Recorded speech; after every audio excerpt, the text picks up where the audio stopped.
Bismillahirrahmanirrahim.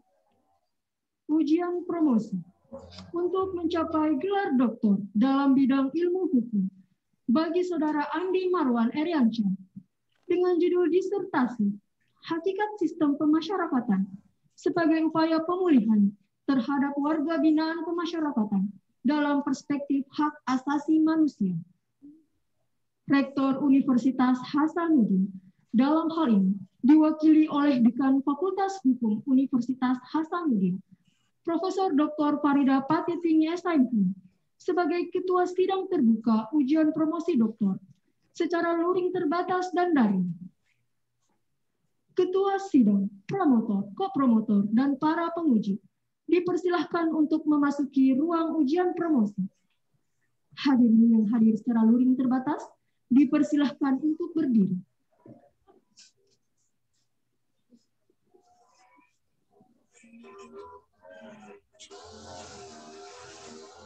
Dan hadirin yang hadir secara daring dipersilahkan mengikuti ujian promosi dengan menggunakan audio visual selama ujian berlangsung.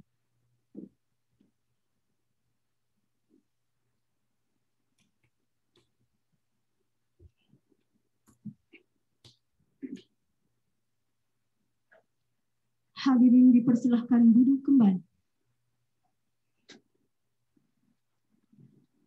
Ujian promosi ini adalah rangkaian dan tahapan-tahapan ujian yang telah dilalui Saudara Promovendus, di mana pada tanggal 2 Juli 2020 seminar proposal, pada tanggal 12 Maret 2021 seminar hasil penelitian, pada tanggal 1 Juli 2021 ujian pra-promosi, dan pada hari ini adalah ujian terakhir untuk mencapai gelar doktor dalam bidang ilmu hukum. Ujian promosi Dr. Saudara Andi Marwan Eriansyah dibuka oleh Ketua Sidang. Bismillahirrahmanirrahim. Assalamualaikum warahmatullahi wabarakatuh. Selamat pagi semua. Sebelum saya membuka sidang promosi doktor Saudara Andi Marwan pada pagi hari ini, izinkan saya mengajak kita semua memanjatkan puji syukur Allah SWT karena atas rahmat dan hidayahnya sehingga kita diberikan kesehatan dan kesempatan bersama-sama hadir secara luring terbatas di ruangan Profesor Andi Zainal Abidin Farid, Fakultas Hukum Unhas, dan secara daring. Dan sebelumnya saya ingin memperkenalkan tim promotor dan tim penguji.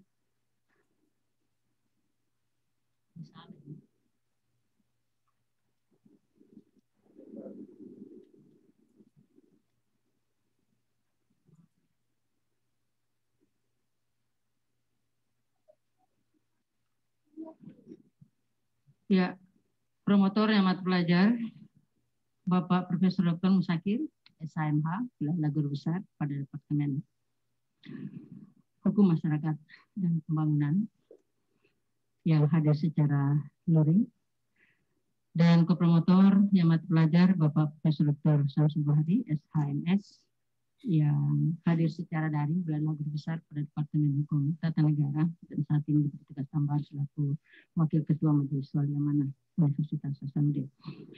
Dan kopromotor yang amat pelajar Al-Mukarram Bapak Profesor Dr. HM Arfin Hamid, SHMH, Gelar Guru Besar pada Departemen Hukum Masyarakat dan Pembangunan, dan saat ini kita beri izin menjadi Wakil Rektor 1 di Universitas Islam Makassar. Dan berkenan hadir penguji eksternal yang amat pelajar Bapak Profesor Dr. Sugito, SIMC. Assalamualaikum, Prof. Waalaikumsalam warahmatullahi wabarakatuh. Terima kasih banyak, Prof. Berkenan hadir, Prof. Alhamdulillah. Apa kabar di Jogja, Prof? Ya, mantap. Alhamdulillah. Beliau adalah guru besar pada Fakultas Hukum Universitas Gadjah Mada. Terima kasih berkenan hadir, Prof, pada sidang promosi doktor ini.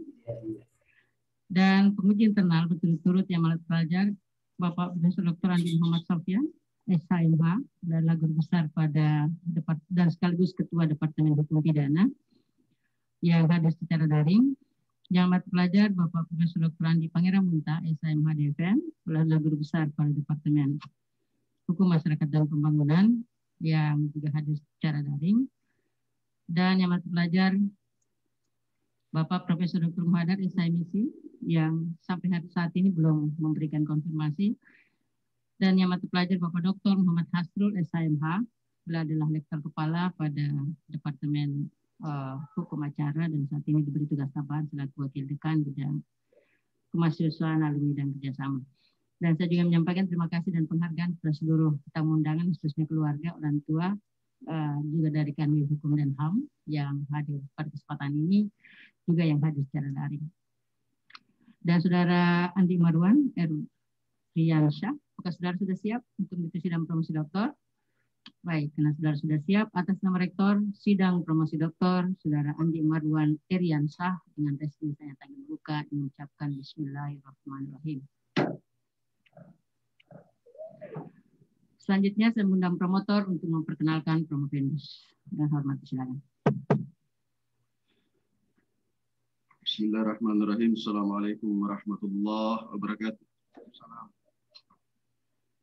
Ibu Dekan selaku pimpinan sidang promosi doktor pada hari ini yang saya hormati, para tim promotor, kopromotor, tim penguji, terutama penguji eksternal, Bapak Profesor Dr. Sudito, yang saya banggakan. Hadirin yang saya hormati dan saudara promovendus, yang saya banggakan pada hari ini, perkenankan saya untuk membacakan daftar riwayat hidup dari promovendus. Nama lengkap Andi Marwan Riansyah, dilahirkan di Watampone pada tanggal 21 Maret 1975. Alamat Perum Geraha Mandiri Blok E, Strep 6, Minasaupa, Makassar. Memiliki 1 orang istri, yaitu Ratna Kartikasari, dan 4 orang anak. 1 Andi Farhan Ataila Marwan, 2 Andi Fikri Nakia Radi Marwan, 3 Andi Fahri Rais Ramadan Marwan, dan yang terakhir adalah Andi Faris Naswa Marwan.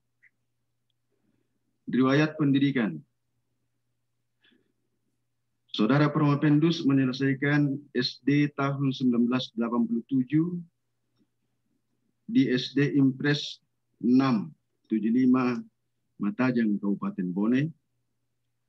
SLTP tahun 1990 di SMP Negeri 1 Watampone, Kabupaten Bone. SLTA tahun 1993 di SMA Pembaharuan Watampone, Kabupaten Bone.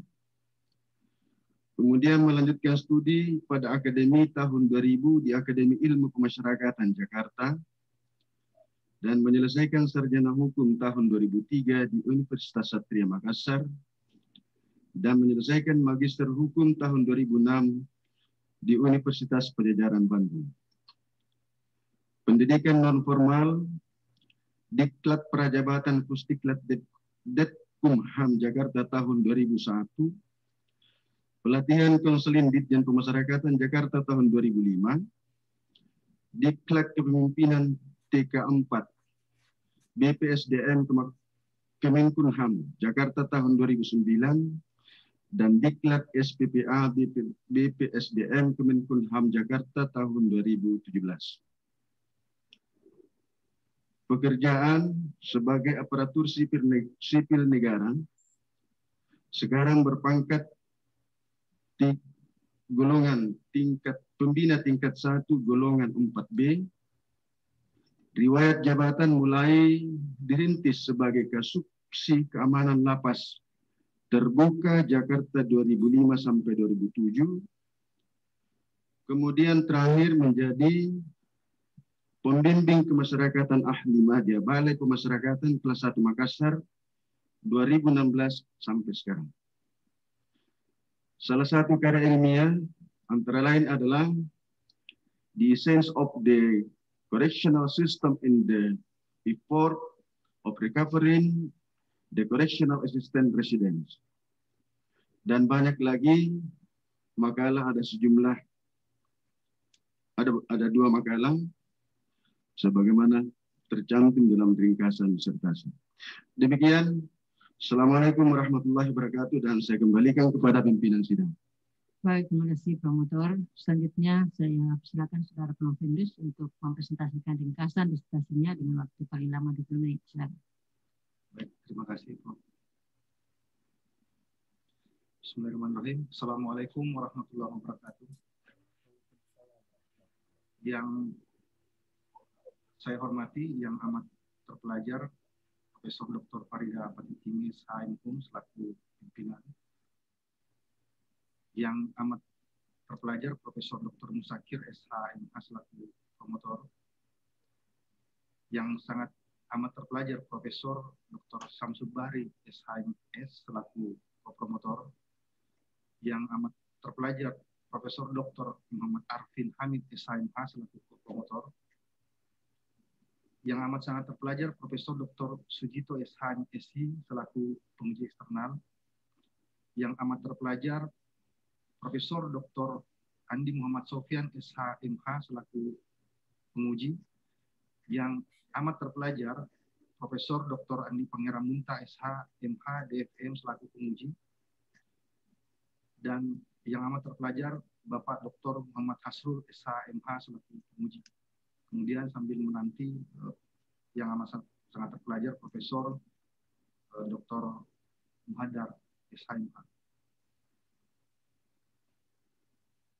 Baik, saya akan mempresentasikan disertasi yang telah saya susun sejak melalui ujian tutup pada 2 minggu yang lalu, dengan judul Hakikat Sistem Pemasyarakatan sebagai Upaya Pemulihan terhadap Warga Binaan Pemasyarakatan dalam Perspektif Hak Asasi Manusia.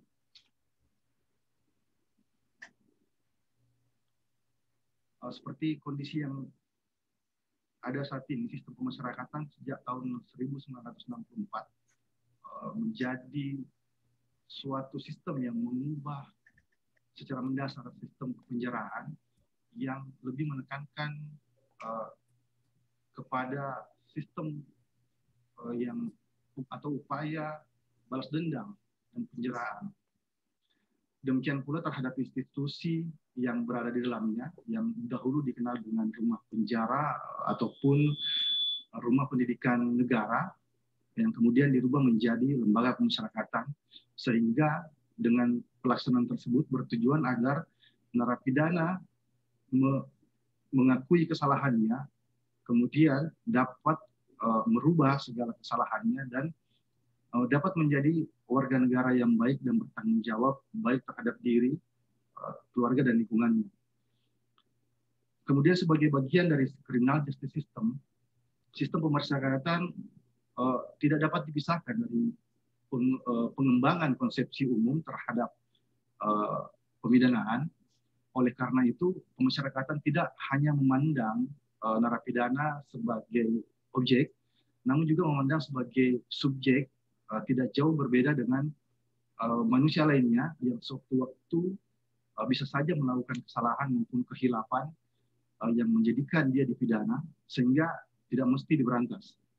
Yang harus diberantas adalah faktor-faktor yang akan membuat narapidana tersebut melakukan pelanggaran hukum atau kesusilaan, bahkan melanggar norma agama dan kewajiban-kewajiban sosial lainnya yang dikenakan sanksi pidana. Kemudian pidana tersebut dilakukan sebagai upaya untuk menyadarkan narapidana agar menyesali perbuatannya dan mengembalikan narapidana menjadi warga yang baik, sehingga dapat tercipta lingkungan kehidupan masyarakat yang aman, tertib, dan damai. Kemudian selain bertujuan untuk mengembalikan warga binaan tersebut menjadi warga negara yang baik, juga mengupayakan agar narapidana tidak memiliki niat kembali untuk melakukan tindak pidana. Serta penerapan tersebut merupakan nilai-nilai yang terkandung dalam Pancasila. Oleh sebab itu, dalam peran dan fungsinya, pemasyarakatan menjamin hak warga binaan untuk mendapatkan pembinaan kerohanian maupun jasmani dalam bentuk pembinaan dan pembimbingan, sehingga dalam pelaksanaan tersebut mereka tetap dapat memperoleh informasi hubungan dengan keluarga maupun pihak lain yang terkait.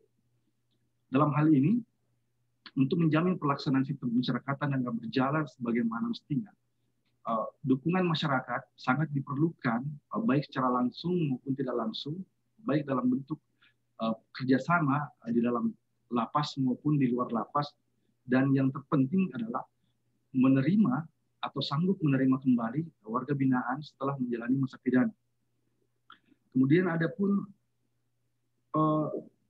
pelaksanaan yang agar pelaksanaan sistem pemasyarakatan dapat berjalan dengan baik, maka selain dibentuk unit pelaksana teknis yang berada di dalam sistem pemasyarakatan tersebut, juga dibentuk Balai Pertimbangan Pemasyarakatan yang akan memberikan pertimbangan dan saran kepada menteri terkait sistem pemasyarakatan yang berjalan.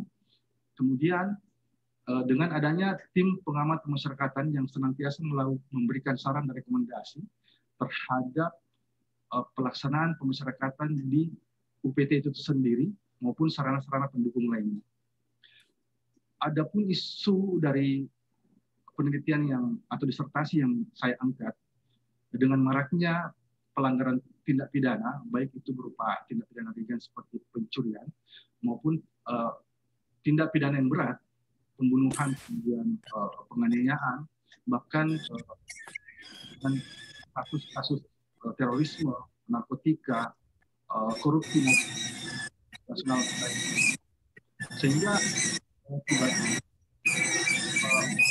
menumpuknya jumlah warga binaan pemasyarakatan yang ada di dalam sebuah lapas tersebut. Hal ini sangat memungkinkan terjadinya kerusuhan maupun peredaran narkotika yang bukan saja dilakukan oleh narapidana, bahkan juga terhadap petugas, dan bahkan tidak tertutup kemungkinan seperti kejadian di akhir tahun 2018 terjadi korupsi dan gratifikasi di lapas Sukamiskin Bandung. Kemudian realitas yang ada dari data yang saya peroleh pada Juli 2018, terhitung hanya ada 4 kantor wilayah dari 33 kantor wilayah yang tidak mengalami overkapasitas. Kemudian peningkatan sangat signifikan terjadi pada tahun 2020, di mana tingkat overkapasitas tersebut menjadi hanya 3 dari 33 kanwil, yang jumlah lapas dan rutan sebanyak 523 dengan kapasitas 131.327 orang harus menampung sebanyak 266.577. Dengan kata lain bahwa overkapasitas yang terjadi sebanyak 103%. Kemudian sesuai dengan apa yang dikatakan oleh Menteri Hukum dan HAM bahwa banyak kondisi lapas kita yang sangat overkapasitas, ada bahkan lapas maupun rutan yang mencapai 300% overkapasitasnya. Oleh karena itu, dengan realitas yang ada, saya merumuskan permasalahan, yaitu bagaimanakah hakikat sistem pemasyarakatan dalam upaya pemulihan warga binaan pemasyarakatan, kemudian bagaimanakah pelaksanaan peran dan fungsi pemasyarakatan dalam sistem peradilan pidana terpadu, dan bagaimanakah sistem pemasyarakatan yang ideal dalam menjalankan proses penegakan hukum. Adapun tujuan dari penelitian yang saya terapkan dalam disertasi saya adalah untuk mengurai hakikat sistem pemasyarakatan dalam upaya pemulihan warga binaan pemasyarakatan, kemudian memberikan pemecahan masalah terhadap pelaksanaan peran dan fungsi pemasyarakatan dalam sistem peradilan pidana terpadu, dan kemudian melakukan pemecahan masalah terhadap sistem pemasyarakatan dalam proses penegakan hukum yang berkeadilan. Sedangkan kegunaan penelitian adalah untuk sebagai bahan masukan untuk penyempurnaan peraturan perundang-undangan, khususnya undang-undang sistem pemasyarakatan. Kemudian dapat dijadikan referensi baik kepada mahasiswa maupun praktisi dan institusi yang ada. Kemudian landasan teori yang saya gunakan yaitu teori sistem oleh Lawrence Meir-Friedman, kemudian teori kewenangan oleh Hade Studt, dan teori tanggung jawab oleh Hans Kelsen. Adapun yang menjadi kerangka pikir hakikat sistem pemasyarakatan memiliki 3 variabel yang masing-masing mempunyai indikator. Yang pertama, variabel hakikat sistem pemasyarakatan dengan variabel rehabilitasi dan reintegrasi sosial. Kemudian pada variabel peran dan fungsi pemasyarakatan dengan indikator perawatan tahanan, kemudian pembinaan dan pembimbingan warga binaan pemasyarakatan, dan peningkatan kapasitas pegawai pemasyarakatan. Kemudian pada variabel sistem pemasyarakatan yang ideal, indikatornya adalah pendampingan proses penegakan hukum, koordinasi kelembagaan, dan model pengawasan. Sehingga pada indikator tersebut diharapkan terwujudnya sistem pemasyarakatan terhadap upaya pemulihan warga binaan pemasyarakatan yang humanis. Ada metode penelitian yang saya gunakan, yaitu metode penelitian empiris dengan menggunakan pendekatan sosiologis, historis, dan pendekatan perbandingan. Kemudian jenis data primer dan sekunder yang memiliki sumber data dari penelitian pustaka, penelitian perundang-undangan, penelitian lapangan, dan internet research. Kemudian populasi dan sampel saya lakukan terhadap 12 orang petugas pemasyarakatan, wali pemasyarakatan, dan pembimbing kemasyarakatan. Kemudian 12 orang warga binaan pemasyarakatan maupun klien pemasyarakatan. Adapun hasil pembahasan yang saya uraikan dalam disertasi saya adalah sistem pemasyarakatan Indonesia menganut filosofi reintegratif sehingga sangat adaptif dengan koreksi yang berbasis masyarakat. Kemudian pemasyarakatan juga memandang bahwa pembinaan tidak hanya dilakukan di dalam lembaga, namun juga dengan masyarakat, khususnya dilakukan pada saat warga binaan pemasyarakatan melaksanakan asimilasi dan reintegrasi sosial sebelum dia kembali ke masyarakat. Kemudian peran pemasyarakatan dilaksanakan dalam rangka membentuk warga binaan pemasyarakatan agar menjadi manusia seutuhnya, berupaya untuk memulihkan warga binaan kepada fitrahnya, kemudian berfungsi pemasyarakatan untuk menyiapkan warga binaan agar dapat berintegrasi sehat dengan masyarakat. Kemudian pada pembahasan ketiga, setiap hukum berfungsi untuk mengobati ataupun medisinalis atau merehabilitasi apa dan siapa yang sudah menjadi korban tindak kejahatan. Selain itu juga berfungsi untuk melindungi hak masyarakat terhadap terhindarnya pengulangan tindak pidana, dan idealnya pemasyarakatan perlu melakukan penguatan secara optimal guna mencapai tujuan pemidanaan, khususnya dengan pelaksanaan pendampingan yang dilakukan oleh pembimbing kemasyarakatan pada tahap penyidikan dan penyidikan oleh pihak kepolisian dengan melakukan penelitian kemasyarakatan dan memberikan rekomendasi litmas terhadap penyidik maupun jaksa dan hakim di pengadilan negeri terhadap putusan yang akan dilakukan olehnya. Kemudian pada kesimpulan, saya simpulkan bahwa hakikat sistem pemasyarakatan belum terimplementasi sebagaimana makna rehabilitasi dan reintegrasi sesungguhnya. Kemudian peran dan fungsi pemasyarakatan dalam sistem peradilan pidana terpadu belum berjalan secara sinergi dalam upaya pemulihan, khususnya terhadap UPT-UPT yang berada di dalam pemasyarakatan itu sendiri. Kemudian sistem pemasyarakatan yang terlaksana selama ini belum ideal karena proses yang terprogram lebih kepada aspek formalitas melalui pendampingan maupun koordinasi serta pengawasan pelaksanaan pembinaan dan pembimbingan. Kemudian ada pun saran yang saya harapkan dalam disertasi ini adalah pembentukan karakter warga binaan pemasyarakatan yang mumpuni eksistensinya sebagai manusia yang paham terhadap hukum dan menghormati hak asasi manusia. Kemudian peran fungsi pemasyarakatan dalam sistem peradilan pidana terpadu diharapkan lebih mengoptimalisasikan pelaksanaan program pembinaan dan pembimbingan, baik dalam hal melakukan koordinasi antara kelembagaan, pemerintah daerah maupun non-pemerintah, dan utamanya lebih mengkoordinir pelaksanaan tugas antara lapas, rutan, dan balai pemasyarakatan.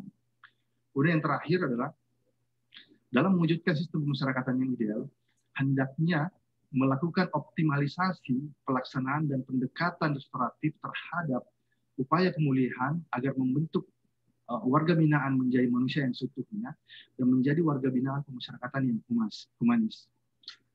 Demikian Prof. Terima kasih banyak. Assalamualaikum warahmatullahi wabarakatuh. Ya, baik Saudara Provendus, Saudara menggunakan waktu yang lebih cepat.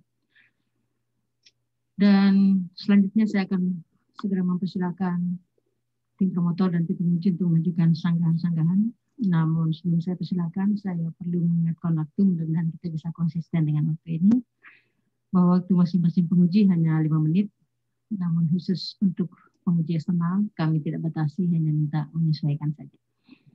Dan seperti biasa, promotor akan menyampaikan sanggahan maupun klarifikasi terhadap presentasi ini pada akhir ujian. Untuk itu, pada kesempatan pertama, dengan hormat saya mengundang co-promotor yang amat terpelajar, Bapak Profesor Dr. Samsul Bahari, SHMS, yang hadir secara daring.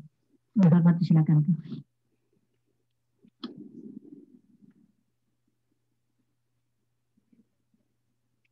Masih mute, Pak? Ya, masih dimatikan.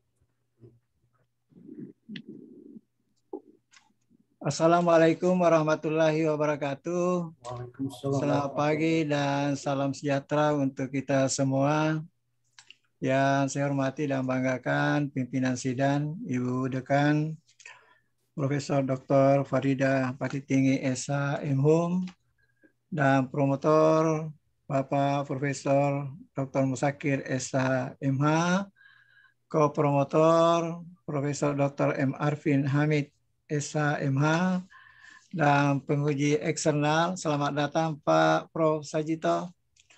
Yang saya hormati Profesor Dr. Sujito SH MSI yang telah meluangkan waktu untuk memberikan validasi terhadap ujian promosi di UNAS.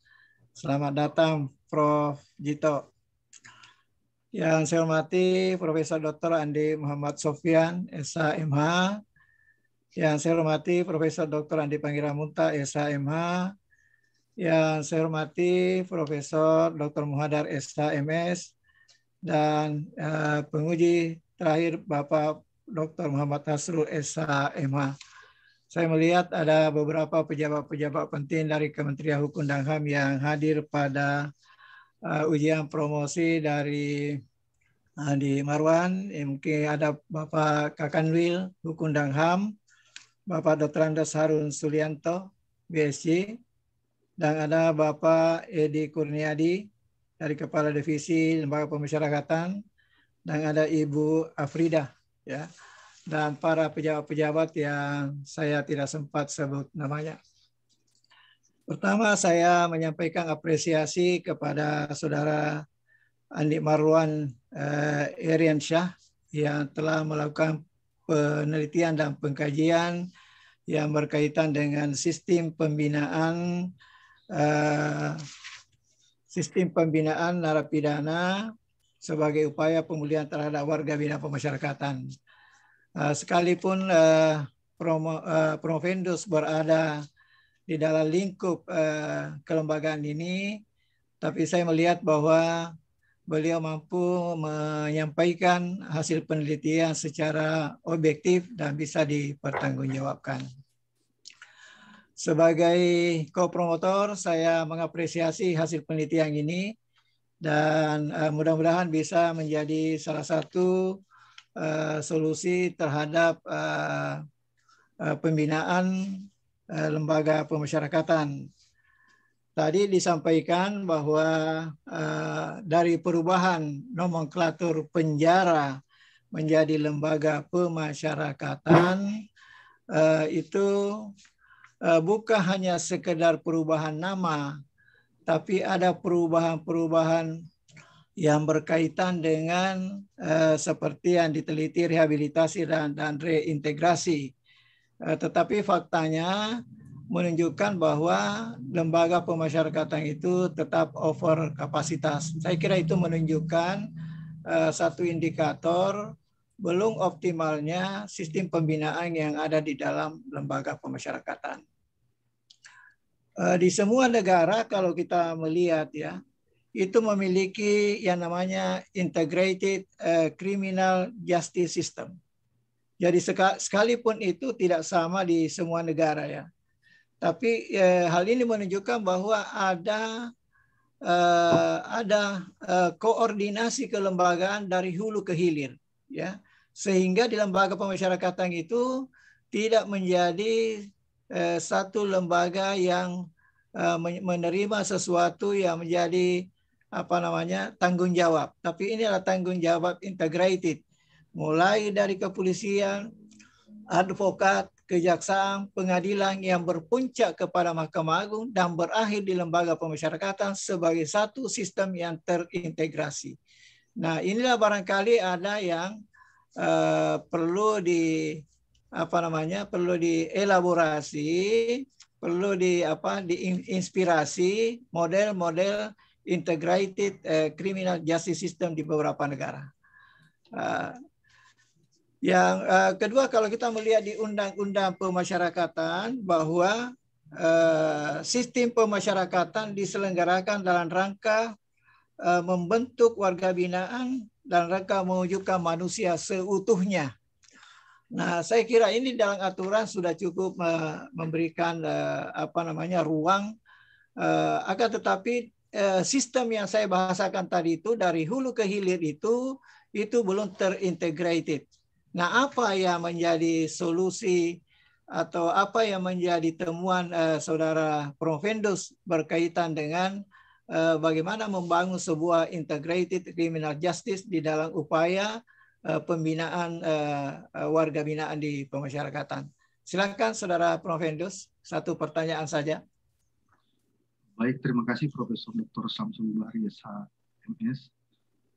Terkait dengan koordinasi, Prof, memang dengan sistem pemasyarakatan melalui bottom up approach, pemasyarakatan harus bergerak untuk mengkomunikasikan kepada para APH sehingga kedudukan dari pembimbing kemasyarakatan yang berada pada pra-adjudikasi harus memfilter terpidana yang melakukan tindak pidana sehingga tidak semua harus masuk ke lembaga pemasyarakatan.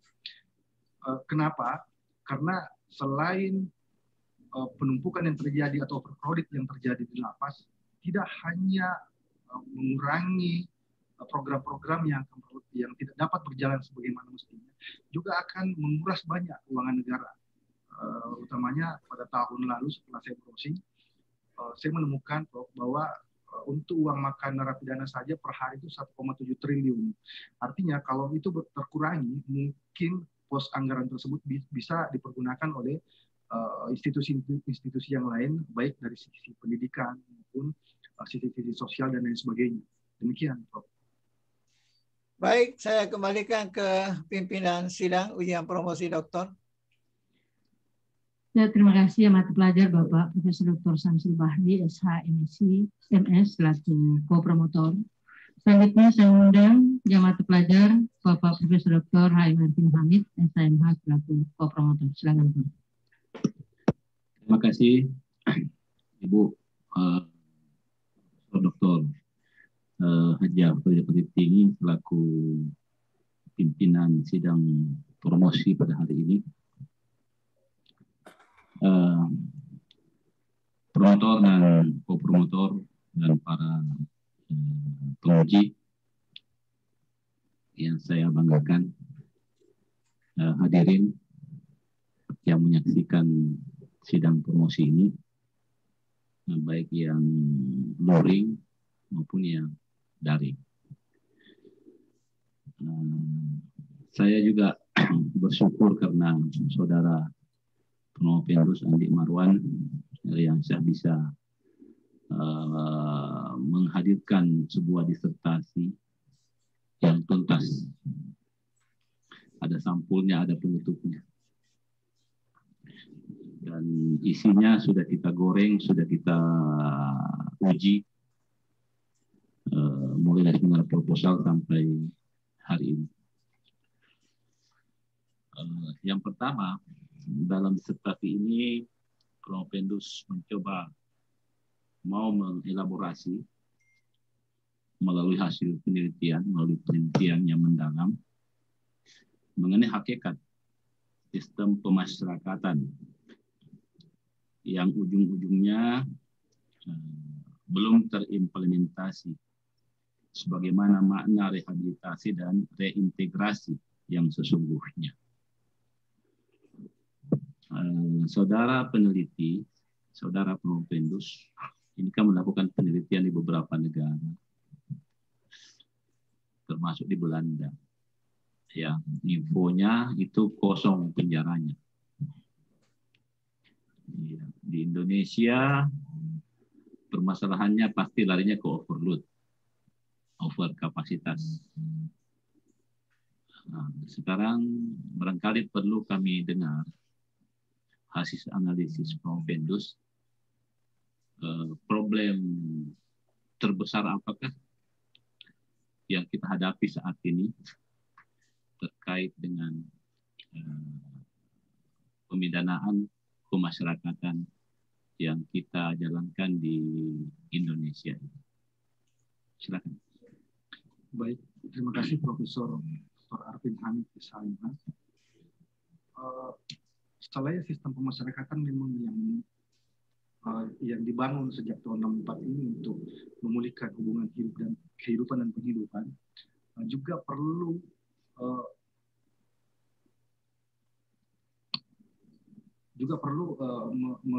mengajak masyarakat untuk sama-sama melakukan pembinaan, baik langsung maupun tidak langsung.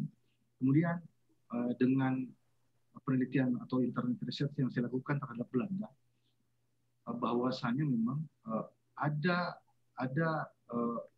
pemahaman masyarakat, baik yang melakukan tindak pidana maupun yang telah melakukan tindak pidana, dengan program-program yang dilakukan di dalam lapas dan rutan, utamanya di dalam lapas, sehingga mereka sadar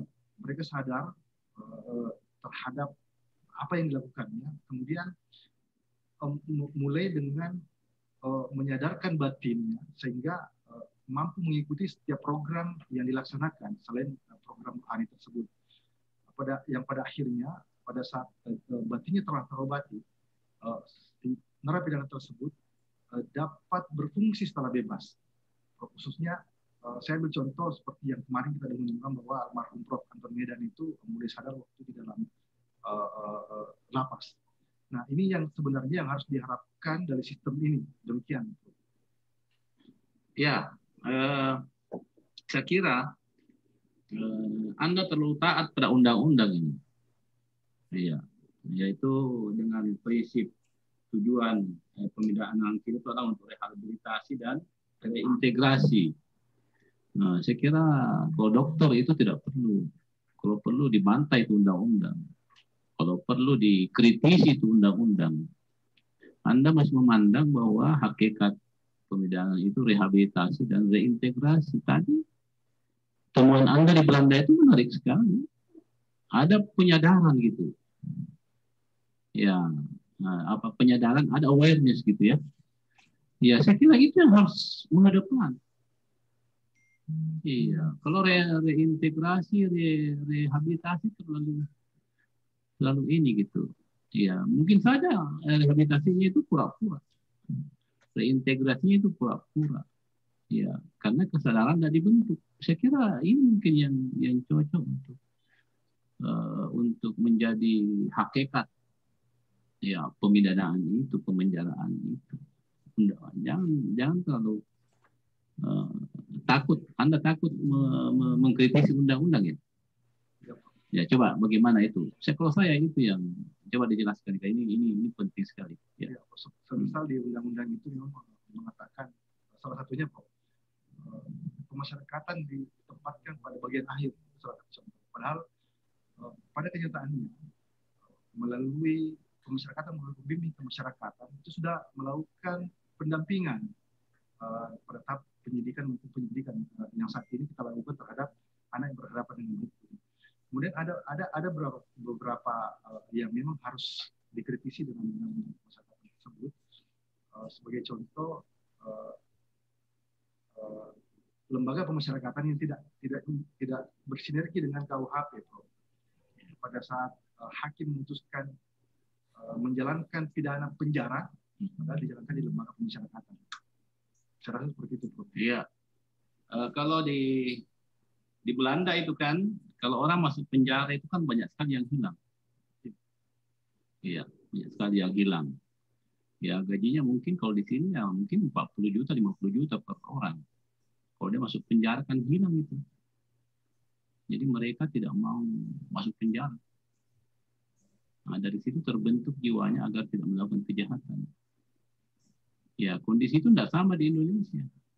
Kalau dia masuk penjara nggak ada yang hilang gitu.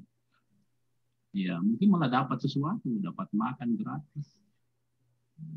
Ya karena itu penyadaran ya, penyadaran. Ya, jadi hakikatnya itu kalau ini menjadi apa namanya temuan saudara Upendus, yaitu penyadaran, saya pikir ya kampus nggak boleh salah, undang-undang boleh aja salah, iya. Akademisi nggak boleh salah.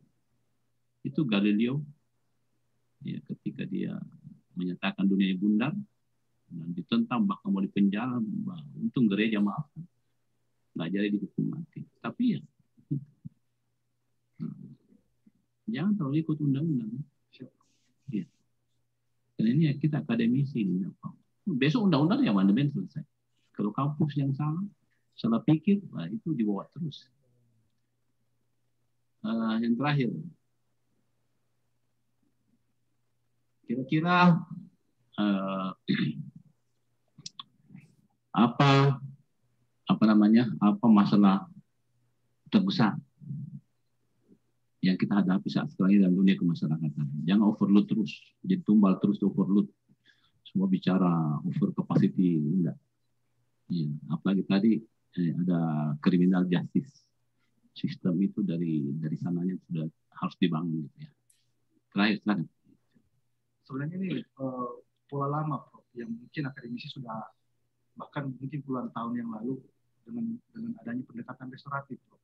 Tapi terus terang ini di pemasyarakatan ini baru mendengung baru sekitar beberapa tahun yang lalu. Saya pikir dengan pendekatan-pendekatan itu lebih memulihkan nanti, karena pemahaman sebagian orang restoratif itu hanya dilakukan pada saat pra-adjudikasi, tapi sebenarnya tidak. Itu tetap dilakukan baik pada adjudikasi maupun post-adjudikasi setelah terpidana melakukan menjalani pidana di lembaga pemasyarakatan. Jadi saya pikir pendekatan keadilan restoratif itu dengan penyerahan di masyarakat. Terima kasih. Oke, terima kasih. Nah, selamat menjadi dokter ya, insya Allah. Mudah-mudahan ada halangan. Saya kembalikan ke pimpinan sidang. Baik, terima kasih Yang Mata Pelajar Bapak Profesor Dr. HM Arifin Hamid, SHMH, selaku promotor. Selanjutnya saya akan mengundang dengan hormat penguji eksternal Yang Mata Pelajar Bapak Profesor Dr. Sugito, SHMS. Silakan. Bismillahirrahmanirrahim. Assalamualaikum warahmatullahi wabarakatuh. Waalaikumsalam. Alhamdulillahirabbil alamin. Segala puji dan rasa syukur kita panjatkan kehadirat Allah Subhanahu wa taala. Alhamdulillah kita semua hari-hari ini walaupun suasana pandemi mencekam, kita masih alhamdulillah. Ucapan terima kasih saya sampaikan kepada Ibu Dekan, Prof. Farida, dan juga kepada pengelola program doktor sekaligus tim promotor yang telah mempercayai kepada saya untuk menjadi penguji eksternal pada pagi hari. Selanjutnya saya ingin mengucapkan selamat kepada Bapak Andi Marwan Eriansyah. Insya Allah sebentar lagi gelar doktor ilmu hukum saudara sana. Nah, saya sebagai penguji eksternal pertama izinkan memberikan catatan komentar, dan yang kedua nanti lalu bertanya. Dalam pandangan saya, Masya Allah, lembaga pemasyarakatan ini sudah akut. Ada over capacity dan ini belum tertangani dan kecenderungannya akan meningkat terus. Yang kedua, beban pembiayaan yang tadi sudah diutarakan oleh Prof. terus meningkat dan ini beban negara terus akan bertambah. Apakah harus dibiayai dengan utang lagi? Ini membahayakan. Yang ketiga, saya mencatat dan saya mempunyai banyak orang-orang yang melihat lembaga pemasyarakatan ini sering menjadi sekolah bagi narapidana yang masih dulu kelasnya ringan menjadi kelas berat. Keluar dari lembaga pemasyarakatan bukannya sadar kemudian jerah, tetapi justru menjadi narapidana yang lebih. Termasuk di sini saya lihat para koruptor pun tidak ada yang merasa bersalah dan kemudian jerah, tetapi terus-menerus mengatakan dirinya tidak bersalah dan kemudian berusaha mensiasati sistem pemasyarakatan itu dengan kong dan lain sebagainya, sehingga walaupun statusnya mestinya ada di dalam lembaga pemasyarakatan, ternyata dia bisa bebas keluar kemana-mana. Itu catatan saya. Kemudian silahkan nanti mau saudara, tidak ada masalah. Untuk saudara sama atau tidak dengan saya, karena saya orang luar, pengamat, saudara orang dalam. Nah, yang kedua, izinkan saya bertanya. Pertanyaan saya yang pertama, ada masalah yang saya katakan serius pada lembaga pemasyarakatan. Hemat saya ini masalah sistem. Sistem yang secara keseluruhan saudara sebut sebagai sistem pemasyarakatan. Ini kesalahan pada sistem, bukan pada subsistem. Tetapi saudara dari penelitian sekaligus pembahasan, bagaimana juga saudara ungkapkan pada halaman 271 sampai dengan 330. Saudara melihat kesalahan, masalah itu ada pada subsistemnya, bukan pada sistemnya. Sehingga dengan lain perkataan, saya menangkap saudara akan tetap mempertahankan sistem yang ada. Cuma beberapa subsistem saudara upayakan untuk disarankan diperbaiki. Ada pertama masalah pendampingan. Saya membayangkan kalau pendampingan seperti ini ditambah, beban negara akan tambah berat lagi. Belum lagi pendampingan itu dari siapa? Karena yang ada di dalam lembaga sistem pemasyarakatan itu dari tingkat anak-anak sampai pada orang tua, kejahatan yang kecil sampai pada kejahatan yang besar. Berapa banyak nanti pendamping yang dibutuhkan dan berapa banyak biaya yang harus dikeluarkan. Kemudian masalah yang kedua, masalah koordinasi kelembagaan. Ini selalu mudah diucapkan, manis untuk disarankan, tetapi tidak pernah ada sebuah koordinasi yang betul-betul dapat mengatasi masalah. Sering dalam koordinasi yang datang bukan kepalanya, tetapi orang-orang bawahan yang jauh dari kompetensinya, yang penting hadir. Sehingga rapat koordinasi tidak menentukan hasil yang diharapkan. Dan yang ketiga, mengenai model pengawasan. Kita tahu bahwa hampir setiap lembaga itu sekarang memiliki dewan pengawas. Kita memiliki komisi yudisial misalnya, komisi kejaksaan, komisi kepolisian, bahkan pengawas pada KPK.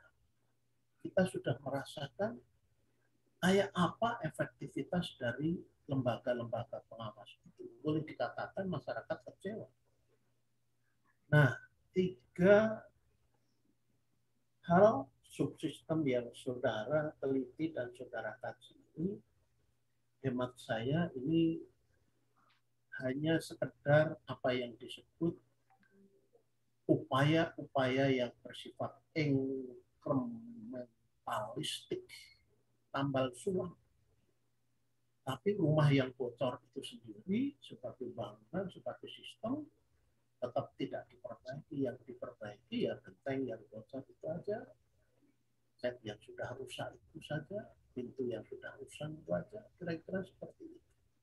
Nah, oleh karenanya pertanyaan saya yang pertama, kalau saudara memang sampai pada sebuah pendapat bahwa ini masalah pada subsistem, bukan pada sistem, bagaimana saudara bisa meyakinkan saya dan pada semua yang mengikuti ujian ini bahwa ketika subsistem itu diperbaiki, maka sistem pemasyarakatan menjadi baik, beban negara menjadi berkurang, pengawasan pun efektif. Coba saudara terangkan kepada kami. Silakan. Baik, terima kasih yang amat terpelajar Profesor Dr. Sugito SHMSI. Menurut saya, Prof, sistem pemasyarakatan ini sudah baik. Meskipun subsistem yang ada di dalamnya memang harus diperbaiki lagi, Prof. Saya beri contoh, dalam pemasyarakatan ini ada 4 unit pelaksana teknis, yaitu ada lembaga pemasyarakatan, ada rumah tahanan negara, kemudian ada balai pemasyarakatan, dan ada rumah penyimpanan benda sita negara. Keempat institusi yang berada dalam subsistem ini, Prof, itu sangat-sangat kurang nyambung dengan apa yang ada. Sebagai contoh, dalam sistem pemasyarakatan maupun di permen tentang revitalisasi pemasyarakatan dikatakan bahwa pada saat terpidana atau tahanan masuk di dalam rutan maupun di lapas, itu harus dilakukan asesmen. Asesmen untuk mengetahui apa kebutuhan dan apa risiko yang ada terhadap terpidana tersebut. Nah, asesmen maupun penelitian kemasyarakatan yang dibuat oleh Balai Pemasyarakatan itu tidak pernah terakomodir sebab pihak subsistem yang lain tidak pernah meminta kepada Balai Pemasyarakatan untuk melakukan hal tersebut, sehingga pelaksanaan asesmen itu terkadang dilakukan pada tahap akan melaksanakan reintegrasi sosial. Artinya pola pembinaan maupun perawatan tahanan terhadap terpidana tersebut tidak secara komprehensif dapat dijalankan. Oleh karena itu saya mengusulkan memang supaya subsistem ini perlu dilakukan perbaikan baik terhadap UPT itu tersendiri maupun aturan-aturan yang melekat pada UPT tersebut, sehingga ada sinkronisasi antara peraturan-peraturan tersebut. Kemudian mengenai model pengawasan ini pada level tertinggi memang kami pemasyarakatan ini dilakukan pengawasan bukan hanya dari KPK maupun juga dari Ombudsman atau BPK, tapi kami punya juga internal, yaitu Inspektorat Jenderal, kemudian ada Direktorat Jenderal Pemasyarakatan, kemudian yang kami usulkan dalam sub ini, izin Prof, bahwa pengawasan yang dilakukan oleh pembimbing kemasyarakatan setelah narapidana tersebut melakukan reintegrasi sosial dalam masyarakat. Artinya, dengan pengawasan tersebut, petugas pembimbing kemasyarakatan bisa melihat apakah perubahan yang terjadi terhadap terpidana klien pemasyarakatan atau warga binaan pemasyarakatan tersebut telah sesuai sejak diberikan program pembinaan hingga pada program pembimbingan. Artinya perlu memang keterlibatan masyarakat sehingga tidak akan membuat atau memboroskan keuangan negara kembali, karena ini sudah menjadi tugas dari pembimbing kemasyarakatan dalam melakukan pendampingan, kemudian pembimbingan dan pengawasan terhadap warga binaan pemasyarakatan. Demikian, Prof. Terima kasih. Baik, waktu saya cukupkan, waktu saya kembalikan kepada kita. Terima kasih. Wassalamualaikum warahmatullahi wabarakatuh. Waalaikumsalam warahmatullahi wabarakatuh. Terima kasih banyak mata pelajar Bapak Profesor Dr. Sugito yang telah berkenan hadir pada sidang komisi dokter ini. Terima kasih banyak, Prof. Selanjutnya saya mengundang penguji internal. Untuk kesempatan pertama, saya mengundang dengan hormat mata pelajar Bapak Profesor Dr. Andi Muhammad Sofyan, SHMS.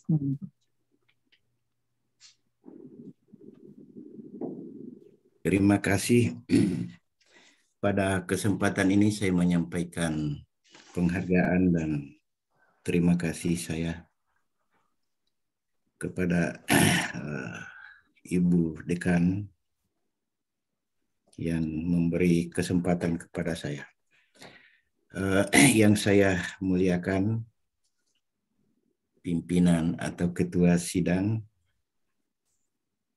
promotor, para kopromotor, penguji eksternal, dan para penguji internal. Promovendus, saya suka membaca undang-undang. Ada istilah-istilah yang patut kita ikuti. Di pasal 2, di situ ada kata agar menjadi manusia seutuhnya. Ini undang-undang sebelum diundangkan diminta pendapat ke ahli bahasa Indonesia. Jadi saya lebih suka istilah ini, menjadi manusia seutuhnya. Promovendus yang paling tahu daripada saya. Di kesimpulan nomor 3 dan saran nomor 3, Promovendus rupanya menambah kata yang, menjadi manusia yang seutuhnya. Kalau boleh tidak ada kata yang di situ, ya. Oke. Ciri orang cerdas, orang baik adalah bisa menerima saran yang benar. Kalau saran itu keliru, jangan. Tadi sudah disampaikan oleh Bapak Profesor Dr. Muhammad Arifin Hamid, itu penting. Ya, saya pernah diundang menjadi narasumber pada ada seminar yang diselenggarakan oleh, saya tidak tahu apa ya, Dirjen Pemasyarakatan kalau saya tidak salah, di hotel apa itu ya, Claro. Dulu belum Claro namanya. Waktu itu saya ingat Ibu Dekan baru dilantik menjadi dekan pada periode pertama. Mungkin bulan pertama atau bulan kedua. Saya cari-cari di laptop saya, ternyata sudah terhapus. Saya mengatakan di situ bahwa mengapa over capacity di lembaga pemasyarakatan? Oleh karena pertama, penerapan diskresi atau keadilan restoratif tidak diutamakan. Ini Pak, penyebab ini. Masa pencuri ayam saja harus dipidana. Korban itu tidak menghendaki seseorang itu dipidana. Ganti kerugian sudah bagus. Memulihkan keadaan semula. Risikonya besar, seperti Bapak tadi sampaikan, itu biaya besar itu. Dibiayai negara berbulan-bulan, di satu sisi dia tidak produktif lagi. Jadi dengan bertambahnya orang-orang masuk ke sana, itu berarti menurunkan income per kapita kita. Sangat berbahaya ini, memenjara orang itu sangat tidak bagus, tidak produktif. Jadi di makalah itu saya tulis bahwa kementerian Bapak ini atau pemerintah atau pembuat undang-undang sebaiknya berupaya mengubah dari pola konsumtif menjadi pola produktif. Saya mau bicara itu karena di sini banyak hadir pejabat yang berwenang. Kalau saya salah, ya itu kekurangan saya. Kalau ada baiknya mungkin bisa disempurnakan untuk ke depannya. Saran saya di makalah saya tulis bahwa kurikulum di lembaga pemasyarakatan itu ada yang harus dibenahi. Yang harus ditambahkan ke dalamnya adalah lebih bagus memberdayakan para napi atau orang yang ada di sana dalam rangka memproduktifkan bertambah sakit kalau dia dikurung. Nah, dalam rangka manusia seutuhnya ini, saya bisa memberi definisi operasional yang singkat. Apa itu manusia seutuhnya? Juga tadi sudah disinggung oleh Bapak Kopromotor Profesor Dr. Arvin Hamid bahwa harus sehat jasmani dan rohani. Itu intinya. Saya pakai istilah ini. Sehat jasmani dan rohani. Jadi yang harus diciptakan dalam sistem adalah sehat jasmani dan rohani. Orang yang masuk ke sana itu jasmani sehat, tapi rohani kurang-kurang sehat. Kalau kita tidak mengatakan rohani sakit ya, tapi kurang-kurang sehat lah. Di rohani itulah yang memanage perilaku jasmani. Karena kurang sehat, dia tidak bisa membendung nafsunya. Akhirnya dia menganiaya. Akhirnya dia melakukan tindak pidana. Itu. Jadi yang harus disehatkan adalah rohaninya. Penyadaran istilah kopromotornya tadi. Ini yang paling penting. Promovendus bisa melihat berapa persen kurikulum di sana untuk menyehatkan jasmani dan untuk menyehatkan rohani. Ya. Saya ingin meminta penjelasan dari Promovendus berkenaan dengan apa yang saya sampaikan ini. Karena kalau seseorang itu sehat rohaninya akan berpengaruh untuk lebih menyehatkan jasmaninya. Kalau jasmani juga sehat, akan berpengaruh positif juga untuk lebih menyehatkan rohaninya. Ya. Berbicara tentang beban negara, di sini pentingnya, di sana itu banyak yang produktif. Jangan dikurung, kasihan itu. Negara kita ini rugi besar. Apalagi tadi menurut data ya, sampai 300% melebihi. Waduh. Perlu juga disarankan itu supaya setiap penyelidikan dan penyidikan diselesaikan di situlah. Ada diskresi. Di pra penuntutan. Tahap penuntutan juga Jaksa Agung sudah mengeluarkan itu. Peraturan Jaksa Agung. Supaya diarahkan ke keadilan restoratif. Diselesaikan di situ. Jangan selalu arah penjara. Tidak bagus. Tidak bagus. Tolong pendapat Promovendus. Baik, terima kasih yang amat terpelajar Profesor Dr. Andi Muhammad Sofyan Saila. Saya menyampaikan kembali Prof manusia. Oh ya, Jid. Yang pertama terima kasih Prof atas masukannya untuk menghilangkan kata yang di manusia yang seutuhnya. Jadi menjadi manusia seutuhnya adalah kembali kepada fitrahnya, Prof. Jadi memang seperti yang Prof katakan tadi bahwa batinnya dulu yang harus disembuhkan, kemudian jasmaninya akan mengikuti itu. Demikian pula sebaliknya. Tapi lebih bagus lagi apabila keduanya dilakukan secara bersamaan. Artinya mendahulukan ke batinannya. Yang saya amati, Prof, yang terjadi di lapas rutan tempat yang saya lakukan penelitian, rohani tersebut memang ya dilakukan. Tapi hanya sebatas dasar-dasarnya, Prof. Semisal yang beragama Islam diwajibkan untuk sholat, kemudian mengikuti pengajian, tapi tidak menyentuh rohani baik individual, karena pembinaan komunal yang mereka lakukan ini belum tentu tepat terhadap individu-individu. Jadi ini akan sebenarnya lebih dikonkretkan lagi sehingga masing-masing individu harus diberikan pembinaan rohani sesuai dengan kebutuhannya, Prof. Ini yang belum terjadi di sana sehingga kesan pembinaan rohani melalui pembinaan keagamaan baik di masjid atau di gereja yang ada itu hanya sebatas dasar saja. Artinya secara menggugurkan kewajiban mereka saja. Itu yang saya lihat. Namun pada sisi jasmaninya memang mereka juga diberikan keluasan untuk olahraga sesuai dengan lembaga pemasyarakatan atau sarana yang ada. Kemudian seperti yang Prof katakan tadi, bahwa harus meninggalkan pola konsumtif menjadi produktif. Saya lihat memang di beberapa tempat yang saya teliti, Prof, sudah ada memang yang melakukan itu, utamanya di Lapas Kelas 1 Makassar itu dengan adanya garmen dengan, kalau saya nggak salah ingat kemarin mereka punya 100 mesin yang mempekerjakan narapidana yang ada di situ, Prof.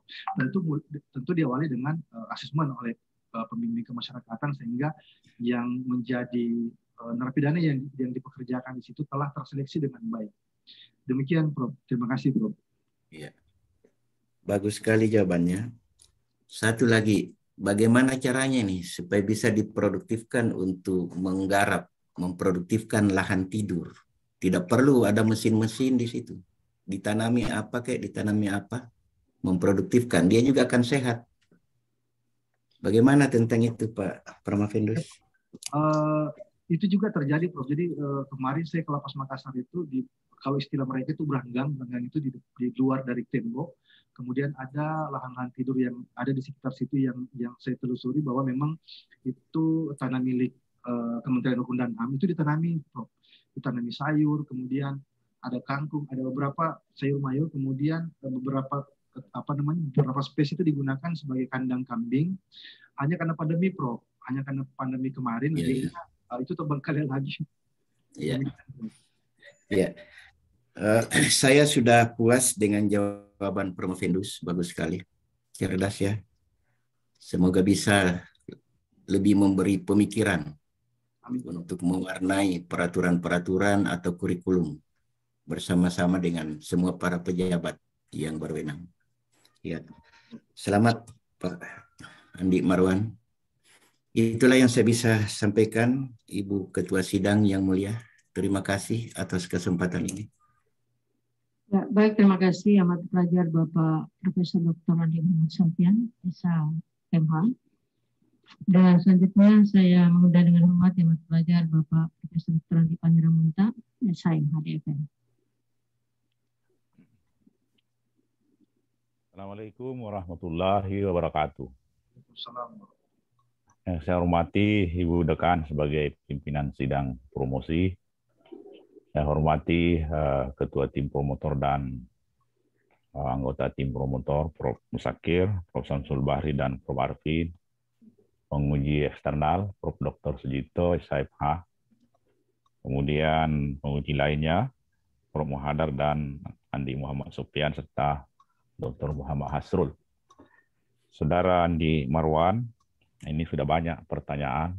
Mudah-mudahan masih ada energi atau tenaga untuk menjawab pertanyaan-pertanyaan penguji selanjutnya, termasuk saya. Ya, kami ini berusaha berselancar supaya pertanyaan-pertanyaan yang sudah disiapkan tapi sudah diambil oleh penguji-penguji sebelumnya, yang namanya sudah lama sebagai penguji tentu punya cara-cara khusus juga menghadapi apa yang ada promosi, yaitu mempersiapkan sejumlah pertanyaan-pertanyaan alternatif supaya jangan kehabisan. Baik, saya tadi baca-baca beberapa penjara terkejam di dunia, termasuk Alcatraz yang sudah ditutup.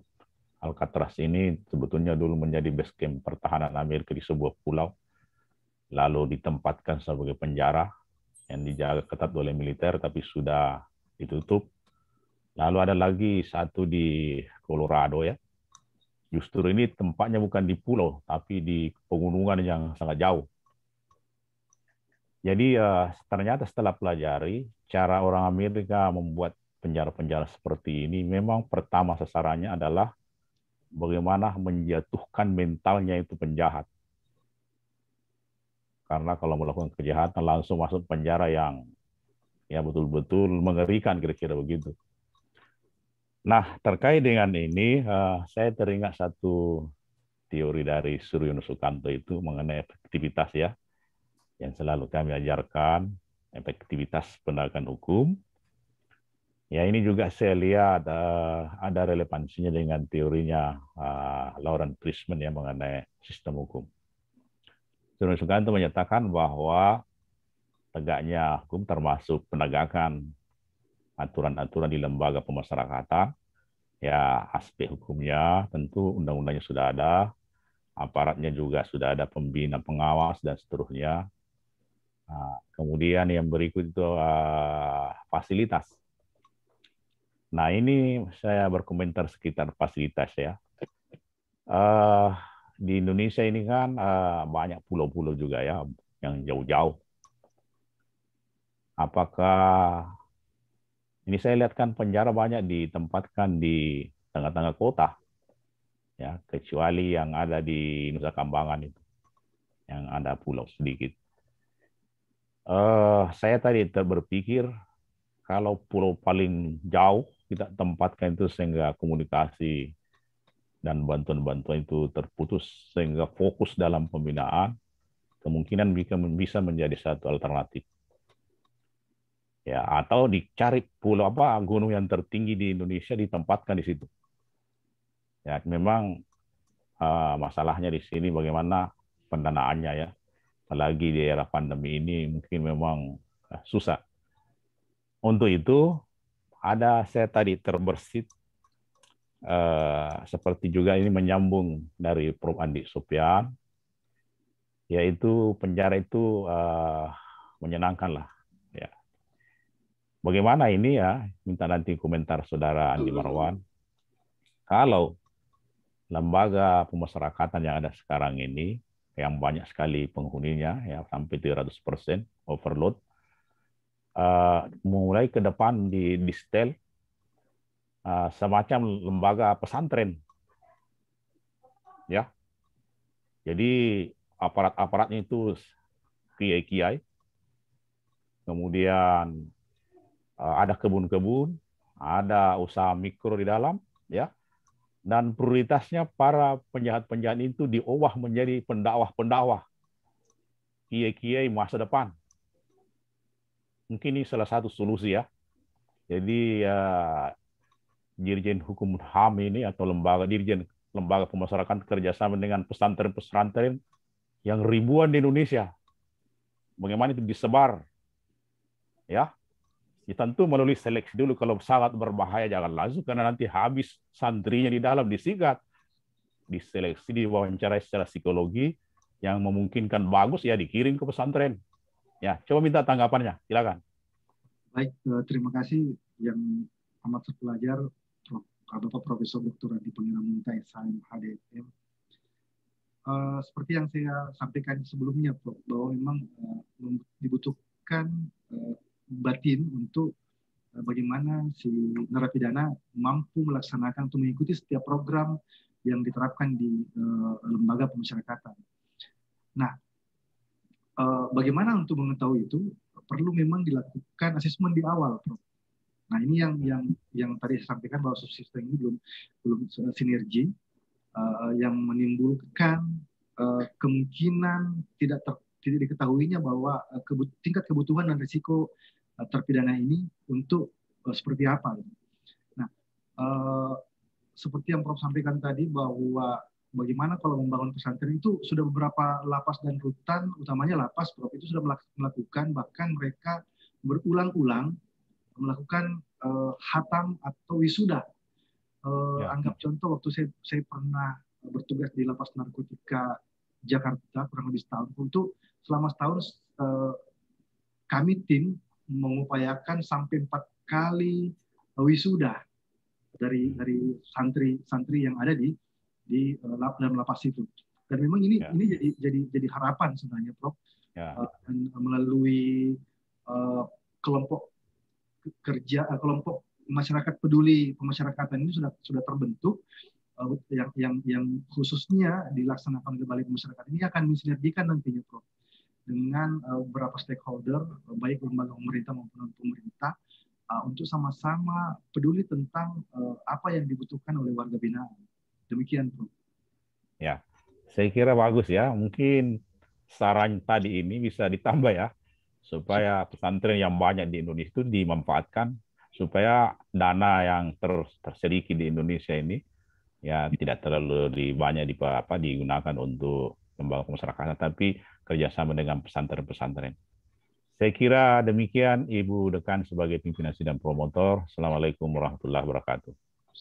Assalamualaikum warahmatullahi wabarakatuh. Pak Prof. Hadir, panitia. Oh, baik. Baik, selanjutnya saya mengundang dengan hormat Bapak Pelajar Bapak Dr. Muhammad Hasrul, SHMS. Terima kasih pimpinan, yang saya hormati pimpinan sidang, promotor, co-promotor, dan Bapak Ibu, Bapak besar, para penguji. Pak Marwan, saya pernah berkesempatan mengunjungi penjara terkejam di Afrika Selatan, di tempatnya Pak Nelson Mandela, Robben Island. Penjara itu adalah simbol kerasnya dan hitamnya demokrasi di Afrika Selatan. Akan tetapi pemerintahnya sekarang mampu mengubah penjara itu menjadi tempat wisata historis. Kita para wisatawan kalau datang ke sana ditawarkan paket, mau berkunjung nggak ke penjara itu? Kita ke sana.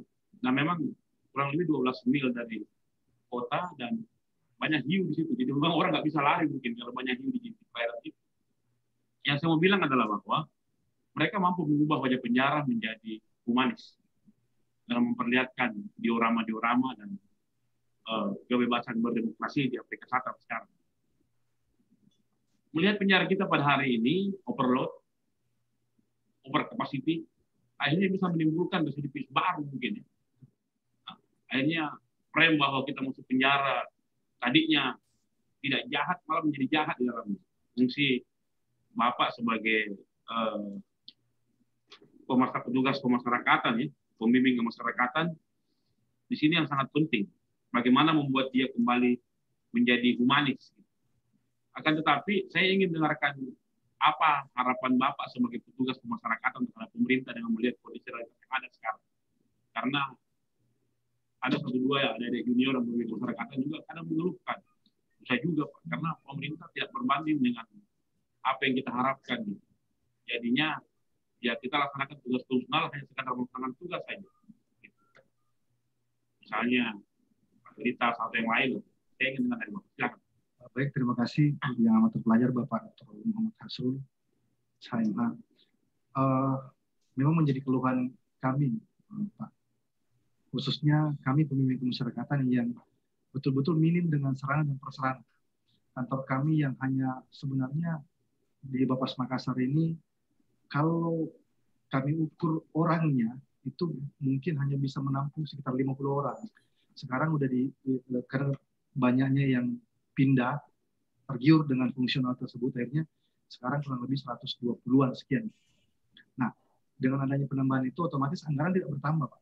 Anggaran tidak bertambah, sehingga kami melakukan pendampingan, penelitian, kunjungan ke rumah klien, itu terkadang menggunakan biaya pribadi. Biaya pribadi, sehingga kami terkadang menggunakan istilah sekali mendayung 2-30 terlampaui, Pak. Jadi begitu kami punya klien di daerah Maros, umpama, kemudian kami ditugaskan sampai di Pangkep, ya sudah, sambil lalu kita jalan, sambil lalu kita mampiri. Jadi memang ada sedikit kekuatan dari teman-teman, meskipun dia meringis dalam hati, tapi alhamdulillah mereka masih kuat untuk melaksanakan itu. Demikian, Pak. Ya, saya tidak melihat Anda menyarankan di syarat ini. Kalau Anda sarankan, maka itu menjadi bagian dari hal akademik yang bisa jadi rekomendasi buat pemerintah. Gitu ya. Baik, terima kasih Pak. Saya akan masukkan. Terima kasih. Ya baik, terima kasih. Waduh, saya waktu ke Afrika Selatan tidak sempat mengunjungi penjara itu ya. Saya tidak dikasih tahu. Iya baik. Selanjutnya saya mengundang promotor untuk memberikan sanggahan maupun klarifikasi terhadap peserta. Silakan. Terima kasih Bu Dekan selaku pimpinan sidang promosi. Saudara Promovendus, banyak pertanyaan dari seluruh tim penguji dan saya pertama menyampaikan apresiasi karena Anda bisa menjawab semua pertanyaan dengan lancar. Yang kedua, di dalam kitab disertasi saudara, itu memang banyak membahas tentang berbagai kekurangan dalam subsistem pemasyarakatan. Saya selalu berpendapat begini. Kalaulah di lembaga pemasyarakatan itu para petugas bisa bekerja dan tidak terjadi keributan, maka saya anggap itu sudah berhasil. Kenapa saya katakan demikian? Hampir tidak ada lembaga pemasyarakatan di Indonesia yang tidak overload. Hampir tidak ada rutan di Indonesia yang tidak overload. Lembaga pemasyarakatan Gunung Sari yang berkapasitas 740 orang sekarang dihuni oleh 1.100 lebih narapidana.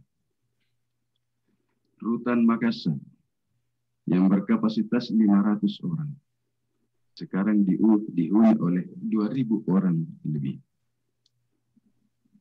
Sehingga apapun perbaikan subsistem, koordinasi, pengawasan, apalagi pelaksanaan program pembinaan, maka saya yakin itu tidak akan berhasil. Siapapun yang akan melaksanakan itu. Kenapa? Karena pertama, lembaga pemasyarakatan itu memiliki keterbatasan dari sumber daya manusia. Yang kedua, memiliki keterbatasan dari segi keuangan. Semakin bertambahnya narapidana, semakin bertambahnya tahanan, itu juga menambah beban negara. Sehingga biaya-biaya seperti itu yang seharusnya diarahkan untuk pembinaan menjadi diarahkan untuk menghidupi para narapidana. Karena itu adalah hak asasi. Tidak bisa tidak dikesampingkan. Ya. Sehingga saya selalu katakan bahwa dengan overload di mana-mana, ya, maka program pembinaan yang Anda sudah bahas secara tuntas, perbaikan subsistem yang perlu dilakukan, itu menurut saya tidak akan mungkin berhasil ketika LP maupun rutan itu masih overload. Oleh karena itu, dalam criminal justice system saat ini, ya, Kapolri sudah mengeluarkan perkap agar menghentikan penyidikan bagi tindak pidana tertentu dengan menggunakan keadilan restoratif. Jaksa Agung sudah mengeluarkan perja, peraturan Jaksa Agung, untuk menghentikan penuntutan dalam tindak pidana tertentu yang dapat diselesaikan dengan keadilan restoratif. Mahkamah Agung sudah membuat pedoman penerapan keadilan restoratif di dalam persidangan dengan menghentikan persidangan terhadap tindak pidana tertentu yang dapat diselesaikan dengan keadilan restoratif. Ini semua kebijakan lahir dari kesadaran. Ada dua hal. Yang pertama, kesadaran dari overloadnya lembaga pemasyarakatan. Kenapa? Karena kalau semua tindak pidana harus selesai melalui pengadilan, maka ujung-ujungnya adalah lembaga pemasyarakatan. Jadi salah satu cara yang bisa mengurangi overload adalah tidak semua pelaku tindak pidana itu diarahkan ke lembaga pemasyarakatan, tetapi bisa diselesaikan dengan menggunakan keadilan restoratif. Itu yang pertama. Yang kedua, ini semua disadari oleh pengambil kebijakan di dalam penegakan hukum, bahwa sesungguhnya yang namanya penyelesaian perkara tindak pidana dengan menggunakan pendekatan restoratif justice itu bukan hal yang baru. Tetapi ini sudah ada, ya, sebelum Belanda membawa hukumnya masuk di Indonesia berdasarkan asas konkordansi, bahwa hukum yang berlaku di negara penjajah adalah hukum penjajah. Sebelum itu, di Indonesia yang menganut berbagai hukum adat di berbagai masyarakat Indonesia, itu semua menyelesaikan dengan menggunakan pendekatan restoratif justice. Ya. Nah sekarang, ada satu hal yang Pak Marwan di sini, Prof. Endus belum mengungkapkan sebagai novelty Anda. Bagaimana lembaga pemasyarakatan atau Departemen Hukum dan HAM melibatkan diri di dalam penyelesaian tindak pidana dengan menggunakan keadilan restoratif. Silakan. Baik, terima kasih yang amat terpelajar Profesor Dr. Musakir Ihsan. Saya lebih menekankan terhadap pendampingan. Jadi seperti yang Prof sampaikan tadi bahwa tidak semua tindak pidana harus berakhir di penjara. Nah, untuk itu perlu memang penguatan terhadap pembimbing kemasyarakatan dalam melakukan pendampingan pada tahap penyidikan maupun penyelidikan sehingga mampu memfilter melalui pendidikan kemasyarakatan, kemudian melakukan asesmen terhadap terpidana tersebut sehingga betul-betul yang melakukan tindak pidana karena sesuatu hal, anggap contoh, karena kelaparan itu tidak mesti dipenjara. Nah, berdasarkan hasil rekomendasi Ditmas itulah dapat diberikan kepada penyidik maupun di kejaksaan dan pengadilan nantinya sehingga dijadikan bahan dan pertimbangan untuk mereka memutuskan suatu perkara.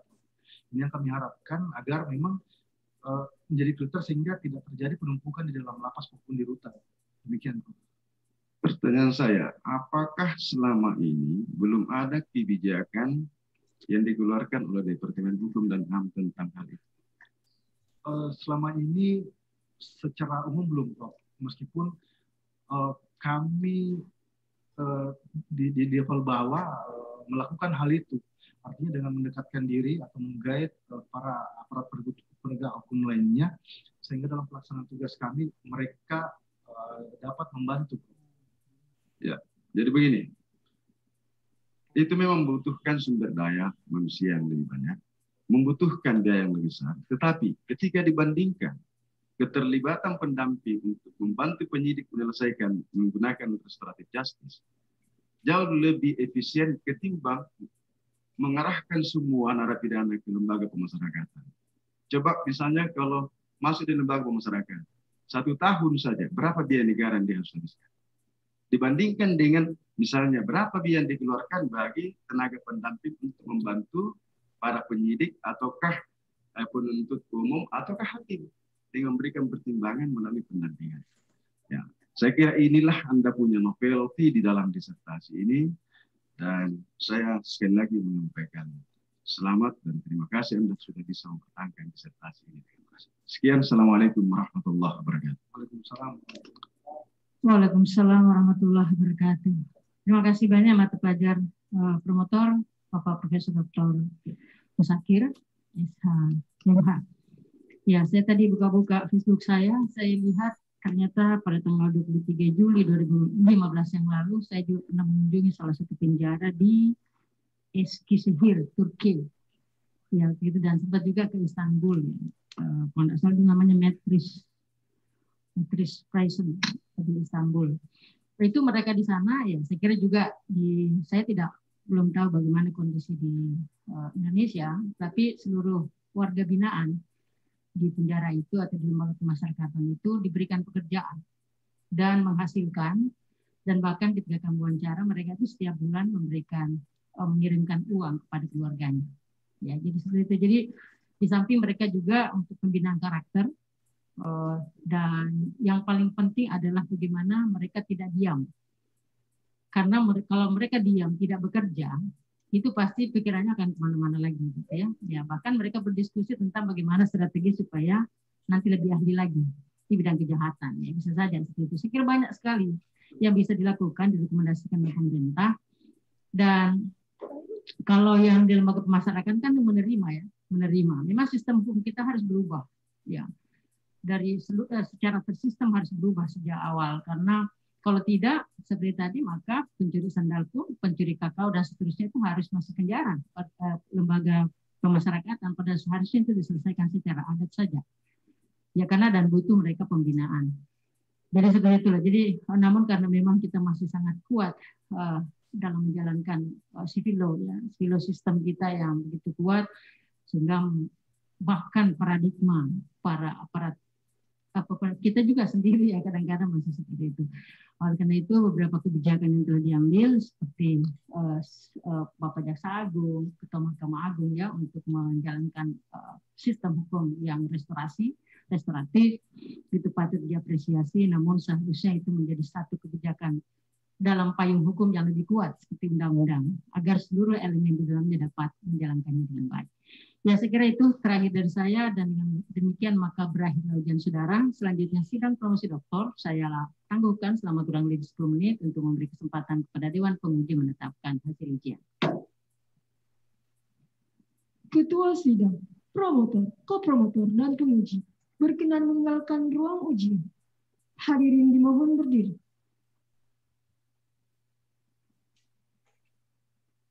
Bagi promotor, kopromotor, serta penguji yang menguji secara daring akan berpindah ke meeting lain untuk melakukan rapat penilaian ujian promosi.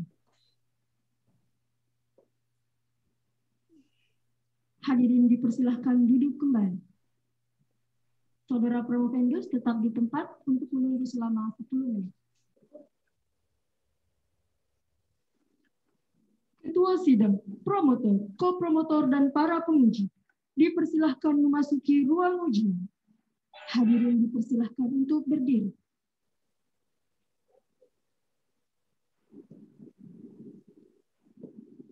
Promotor, kopromotor, serta penguji yang menguji secara daring dipersilahkan untuk kembali ke room meeting sidang ujian terbuka.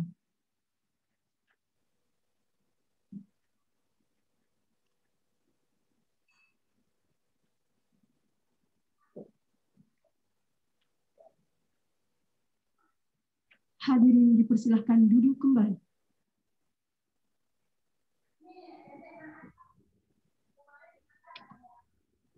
Sidang ujian promosi doktor dibuka kembali oleh Ketua Sidang.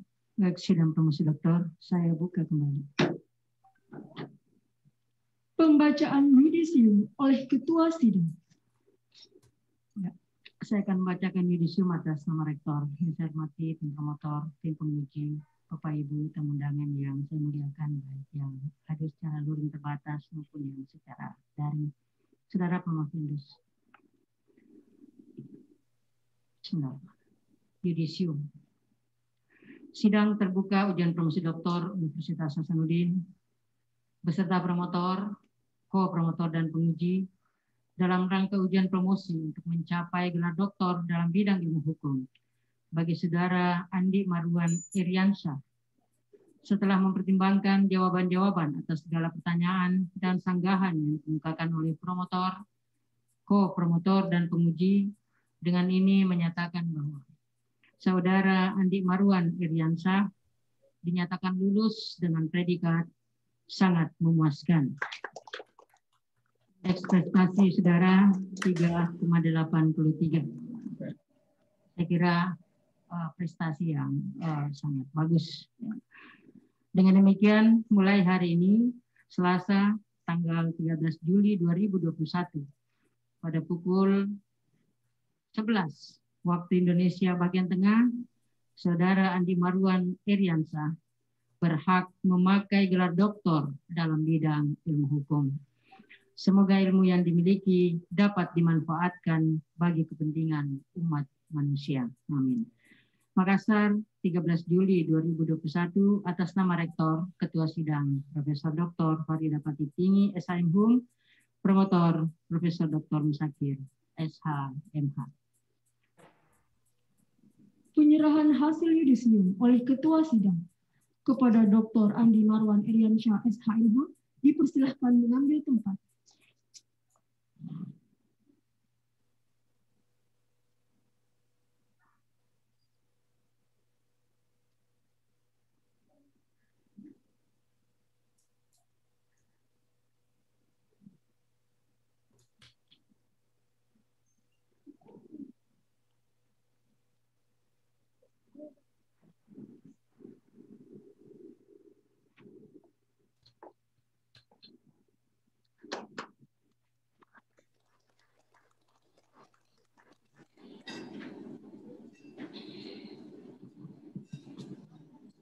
Ya, itu bukan bambu biasa ya, itu bambu perjuangan. Bisa diserahkan ke orang yang paling dicintainya.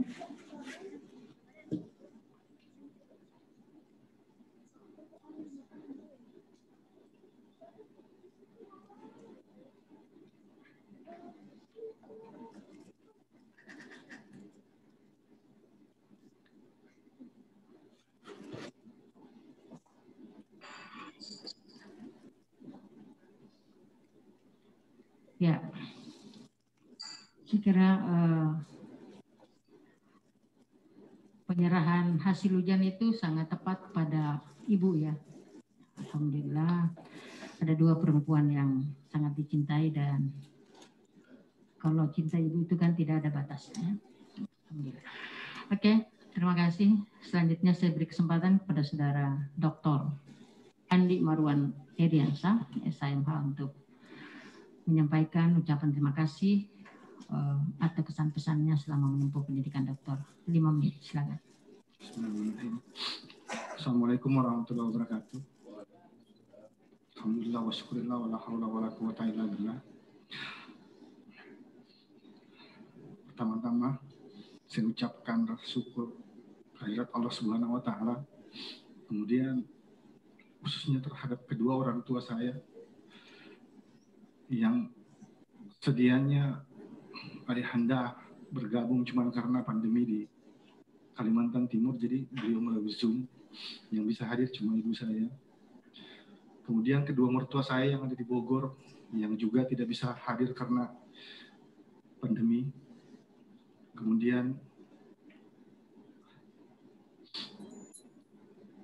kepada para promotor, khususnya Profesor Dr. Musakir yang sangat-sangat banyak meluangkan waktu untuk membimbing saya. Begitu pula Prof. Samsul Bahri dan Prof. Arvin Hamid. Demikian pula terhadap para penguji dan penguji eksternal. Saya juga tidak lupa mengucapkan terima kasih kepada Bapak Kakanwil yang mungkin hadir melalui Zoom, Bapak Kadipas dan Ibu Kabapas yang selalu berkenan memberikan waktu kepada saya, meskipun sebagai pejabat fungsional yang tidak memiliki banyak waktu untuk melakukan hal-hal yang luar biasa. Kemudian kepada ayahanda, Puan Dr. Hasanuddin Mas Saile, BCIP. Kemudian ada Pak Haru Tantomo, selaku ayahanda, Pak Joko Stiono, Pak Bambang, Pak Rahmat Priyo Sutarjo, kemudian teman-teman SPPA angkatan 2017. Demikian pula kepada teman-teman Ipkemindo Sulawesi Selatan yang senantiasa memberikan waktu untuk saya pribadi untuk mengeksplor apa yang telah kami dapat. Demikian pula terhadap kepada istri tercinta, anak-anak saya yang terkadang kurang mendapatkan perhatian selama saya melakukan kuliah. Dengan mudah-mudahan setelah ini kita sudah bisa banyak bermain bersama. Tidak lupa juga saya ucapkan terima kasih banyak Odindaku, Andi Hamka dan Bozan. Kalian bisa duduk juga, bisa berdiri juga nanti di sini. Terima kasih Prof. Sangat banyak membantu pada proses hingga akhir penyelesaian studi saya. Demikian, Assalamualaikum warahmatullahi wabarakatuh.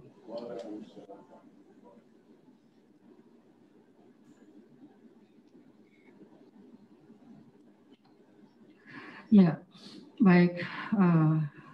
Selanjutnya saya mengundang promotor untuk memberikan pesan-pesan khusus kepada mata pelajar Dr. Andi Marwan Eriansyah. Silakan. Bu Dekan selaku pimpinan sidang promosi, terima kasih atas kesempatan ini. Assalamualaikum warahmatullahi wabarakatuh. Tim promotor, co-promotor, dan tim penguji yang saya banggakan. hadirin yang saya muliakan dan saudara Dr. Andi Marwan Eriansa yang pada hari ini sudah resmi menjadi seorang doktor. Sebagai promotor, pertama-tama saya menyampaikan terima kasih kepada seluruh tim pemuji, para co-promotor yang selama ini sudah banyak memberikan masukan, banyak memberikan sumbangsi pemikiran dalam penyempurnaan disertasi saudara Dr. Andi Marwan. Yang kedua, saya juga menyampaikan terima kasih kepada pimpinan fakultas, kepada Bu Dekan, KPS yang telah memberikan kepercayaan kepada kami selaku promotor, co-promotor dalam membimbing saudara Andi Marwan sampai kepada jenjang doktor pada hari ini. Di dalam perjalanan saudara Dr. Andi Marwan, saya yakin dan percaya bahwa selama kita berinteraksi, banyak hal yang kurang berkenan. Banyak hal yang bisa membuat Anda jengkel. Banyak hal yang bisa membuat Anda marah. Tetapi ketahuilah bahwa semua itu adalah sebuah proses yang akan mengantarkan saudara menjadi seorang doktor dalam bidang ilmu hukum. Namun demikian, saya juga atas nama tim promotor menyampaikan permohonan maaf apabila di dalam selama kita berinteraksi terdapat hal-hal yang kurang berkenan. Dan terakhir pesan saya kepada saudara Dr. Andi Marwan bahwa sekarang ini selesai ujian secara formal di hadapan para tim penguji, di hadapan para tim penilai. Tetapi nanti setelah Anda selesai dari ruangan ini, maka Anda akan memperoleh ujian yang sebenarnya dari masyarakat. Masyarakat akan menuntut Dr. Andi Marwan bagaimana mengimplementasikan apa yang direkomendasikan di dalam kitab disertasi. Dan kami juga selaku promotor akan menunggu itu. Saya kira itu dan saya harap Anda bisa mempertanggungjawabkan baik secara hukum maupun secara moral. Saya kira demikian. Terima kasih. Wabillahi taufiq wal hidayah. Wassalamualaikum warahmatullahi wabarakatuh. Penyerahan tanda penghargaan dari Rektor Universitas Hasanuddin yang diserahkan oleh Dekan Fakultas Hukum Universitas Hasanuddin kepada promotor dan penguji eksternal. Dilanjutkan dengan penyerahan tanda penghargaan dari Dekan Fakultas Hukum Universitas Hasanuddin kepada masing-masing kopromotor yang hadir secara luring. Sedangkan yang hadir secara daring akan dikirim setelah ujian promosi selesai.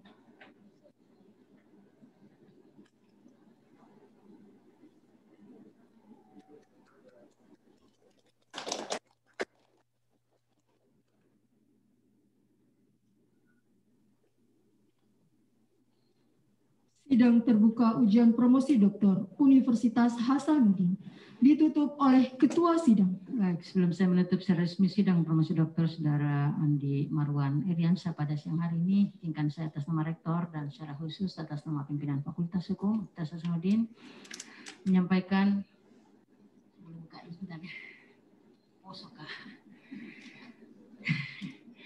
menyampaikan selamat dan sukses kepada saudara. Alhamdulillah beberapa saat lalu telah mampu mempertahankan disertasinya dan dapat meraih predikat doktor pada kesempatan ini. Ini adalah predikat bukan hanya sekedar gelar yang tentunya mengandung makna dan konsekuensi yang kuat dan tinggi. Alhamdulillah. Doktor adalah pendidikan akademik tertinggi. Tidak ada lagi di atasnya. Profesor atau guru besar itu adalah jabatan. Oleh karena itu, saudara sudah Adinda ya, ini Adinda aku ini, sama-sama dari Ita, dari Bu One. Alhamdulillah selamat dengan perjuangan yang cukup panjang ya, yang kadang-kadang merasa putus asa. Nah, tapi selalu kita kasih semangat bahwa bisa. Ya, kalau masih ada kemauan itu masih bisa insya Allah. Di sini semampu kami sesuai dengan aturan untuk bisa membantu mahasiswa, kita bantu sampai selesai. Tidak boleh ada yang DO, ya, selama dia mau, ya, karena susahnya kalau dia tidak mau, ya kan. Nah, alhamdulillah dengan waktu yang cukup panjang, tapi saya kira itu bukan hal yang sia-sia, itu dapat menjadi pengalaman yang dapat menjadi bekal untuk ke depan insya Allah. Selamat. Tentunya juga selamat kepada seluruh keluarga, adik bunda dan ayahanda tercinta. Alhamdulillah dapat menyaksikan Ananda dapat meraih predikat tertinggi di bidang akademik. Juga kepada istri dan anak-anak yang tentunya paling merasakan ya bagaimana seseorang kalau berjuang. Ya kan kini masih dalam proses perjuangan dan ini adalah perjuangan yang membuahkan hasil yang sangat luar biasa. Alhamdulillah tidak sia-sia perjuangan itu dan insya Allah ke depan akan lebih baik. Pasti itu janji Allah. Bismillahirrahmanirrahim. Yarfa'illahu allazina amanu minkum wallazina utul ilma darajat. Itu janji Allah. Ya, siapa yang beriman dan berilmu maka insya Allah akan lebih baik, akan ditinggikan derajatnya, beberapa derajat dari yang lainnya. Itu janji Allah sehingga kita selalu berharap mudah-mudahan kita semua anak-anak kita insya Allah akan menjadi model role model yang baik untuk mereka generasi yang akan datang insya Allah.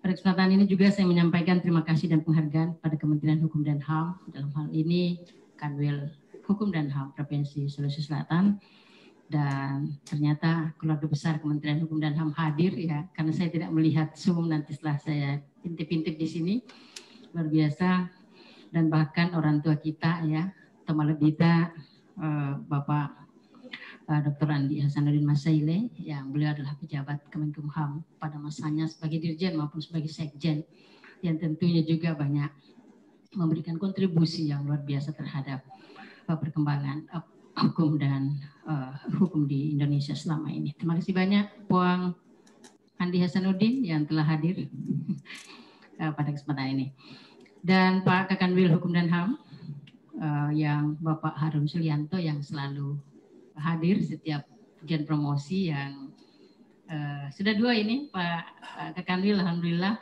dalam 1 bulan ya, 2 bulan ya, Juni dengan Juli ini alhamdulillah 2 orang ASN kita di Kementerian Hukum dan HAM yang telah meraih predikat doktor di Universitas Hasanuddin ini. Selamat Pak Kakanwil. Alhamdulillah mudah-mudahan juga Pak Kakanwil akan segera menyusul. Terima kasih juga kepada seluruh, saya melihat tadi ada banyak kalapas ya, dari seluruh Indonesia, ada dari Jawa, dari mana-mana tadi saya lihat hadir. Terima kasih Bapak, Ibu yang hadir dan hadir walaupun secara virtual. Terima kasih, kami sangat senang kita dapat bersama-sama pada sidang promosi doktor ini. Mudah-mudahan insya Allah pandemi ini segera berlalu sehingga kita bisa seperti sedia kala dapat berjumpa dengan baik. Dan tentunya juga saya ingin menyampaikan sekali lagi penghargaan yang tinggi kepada Kementerian Hukum dan HAM dan juga secara khusus Kakanwil Hukum dan HAM atas support yang diberikan kepada seluruh stafnya ya, dan hari ini Pak Andi Marwan Eriansyah telah berhasil meraih predikat doktor itu. Terima kasih juga kepada Bapak Ibu pejabat dari Kementerian Hukum dan HAM, Kanwil Hukum dan HAM yang hadir secara luring pada kesempatan ini. Dan Ibunda, terima kasih, selamat juga istri dan anak-anak, selamat atas pencapaian yang luar biasa ini. Dan pada kesempatan ini juga saya ingin menyampaikan sekali lagi terima kasih dan penghargaan tinggi kepada tim promotor yang mata pelajar Bapak Profesor Dr. Musakir, yang mata pelajar Bapak Profesor Dr. Samsul Bahri, dan yang mata pelajar Bapak Profesor Haim Alvin Hamid yang telah bersinergi dengan baik sehingga dapat melahirkan seorang dokter pada hari ini. Terima kasih juga kepada seluruh tim penguji, khususnya penguji eksternal yang mata pelajar Bapak Profesor Dr. Sujito, SIMSI. Terima kasih banyak Prof. Saya kangen Jogja Prof, sudah lama sekali, saya sudah lebih 2 tahun, belum tidak lagi selama pandemi, tidak pernah lagi injak Jogja. Salam hormat, sehat-sehat kita semuanya Prof. Selamat, salam hormat untuk seluruh keluarga besar UGM. Sejatinya kita ternyata akan berkumpul di UGM pada awal tahun kemarin ini, ternyata pandemi belum memungkinkan untuk itu. Insya Allah Prof, sehat kita semuanya. Mudah-mudahan pada waktu mendatang kita akan dapat berjumpa lagi pada kegiatan yang lain, insya Allah. Terima kasih juga kepada seluruh tim penguji internal yang telah mengawal proses pendaftaran ini mulai dari proposal sampai ujian promosi pada hari ini. Dan terakhir, untuk hadiah pada Prof. Vendus, saya selalu menyiapkan pantun. Ya, saya buat sendiri, ini tidak ini asli ya, bukan plagiat ya. Mentari pagi bersinar indah, Mbak Bidadari senyum merekah. Selamat dan sukses, Andi Marwan Eriansah, telah lulus doktor, insya Allah berkah. Ada yang bilang cakep. Menjadi dokter adalah mimpi, telah diniatkan di dalam hati. Terima kasih kepada tim penguji telah hadir pada ujian promosi. Yogyakarta, kota penuh kenangan, banyak mimpi yang jadi kenyataan. Terima kasih kepada tamu undangan. Mohon maaf atas segala kekurangan. Saya kira itu, terima kasih, dan dengan mengucapkan alhamdulillahirrahmanirrahim, sidang promosi Dr. Andi Marwan Eriansah dengan resmi saya nyatakan ditutup. Demikian, wabillahi taufiq wal hidayah. Assalamualaikum warahmatullahi wabarakatuh dan selamat siang. Waalaikumsalam warahmatullahi wabarakatuh. Terima kasih kepada Ketua Sidang, promotor, kopromotor, dan tim penguji serta para undangan atas kehadirannya pada ujian promosi secara luring terbatas dan daring Dr. Andi Marwan Eriansyah SHMH. Saya MC mengucapkan wassalamualaikum warahmatullahi wabarakatuh.